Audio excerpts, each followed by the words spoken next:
career on film than Liam Neeson. He has moved effortlessly from dramas like Schindler's List to comedies like Love Actually, and even mega blockbusters, including Star Wars Episode 1. Well, his latest movie is the eagerly anticipated Batman Begins. Liam Neeson, good morning. I am. The movie's wonderful. Congratulations. Thank you. It turned out so nicely. It did. Yeah, I was very, I was kind of knocked out by it, actually. Yeah, so was I. A lot of people were. Look at this review from Hollywood Reporter. For director Christopher Nolan to turn Batman Begins into such a smart, gritty, brooding, visceral experience is astonishing. Truly, Batman does begin again. Oh, that's great. Yeah, I didn't read that one. I mean, but when somebody came to you and said, I want you to do a Batman movie, what was your first reaction? I was, I have to admit, a little bit reticent. Not least because as a child growing up in Ireland, he wasn't my hero. Oh, really? Who was? I have to say it was Superman was my guy. You know. I find Batman just a little bit scary. And the past Batman movies had not been well received, particularly. I think the last two were kind of strange, you know, kind of lost touch, I think, lost a bit of direction. But in this one, it was, my reticence was put to bed on it when I read the script, because it really was, I really believed, my gosh, now I know how this guy, Bruce Wayne, would end up dressing up in this strange, funky costume and climbing over buildings.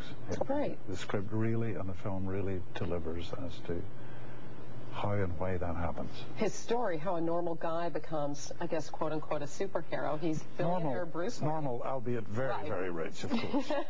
Very rich and somewhat disturbed. And you first encounter him when he's actually in a Bhutanese prison. So let's take a look at that clip. Okay. Right. Who are you? My name is merely Ducat, but I speak for Raz Al-Ghul, a man greatly feared by the criminal underworld. The vigilantes. No.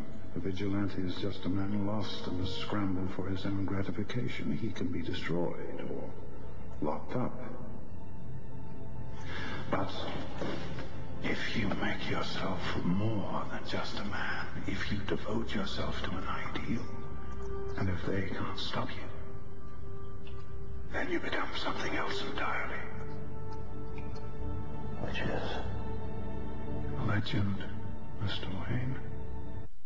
You're so fabulous in this movie. Oh, stop. Oh, come on. And how about you have amazing, great lines to say. Amazing fighting technique as well, which I can't believe this incredible scene you guys did in Iceland.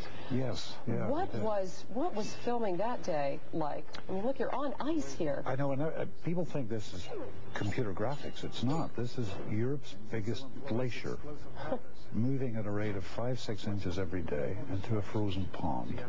Wow. And that pond was cracking and fissuring nearly all the time. You're kidding. So you're filming this fight scene and the ice is cracking underneath? The ice was cracking. And we had these ice experts.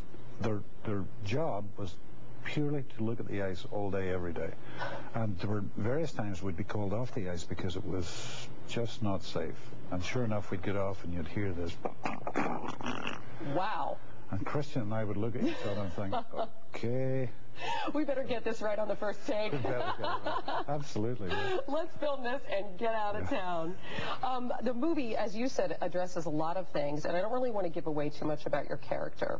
He's a very complex person. He's, as Austin Powers would say, an international man of mystery. Yes, he is a man of mystery. Yes, he is. Very mysterious. And the director said we were looking for someone to play a mentor that the audience would immediately warm to and see as trustworthy. Yeah, so let's get the big Irish guy, right? Yeah, the big Irish guy, yeah, that people love. Do you feel that? Do you think you have that kind of image with filmgoers? I'm not sure. I've played a mentor 2 or 3 times, and maybe that's what they picked up on. Do you like it? Do you like that role? I do, especially now that I'm a dad of 2 wonderful boys. There's something extraordinary about passing on information and experience to a younger generation, and what do the boys think of Batman?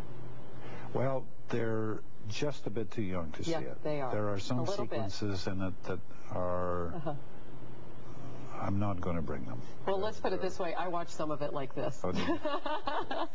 So I can understand it. But it's a lovely movie. You're wonderful. Oh, thanks, Helen. And best of luck with everything. Thank you. All right? Thank you very much. That's Liam Neeson. We'll be right back. This is The Early Show on CBS.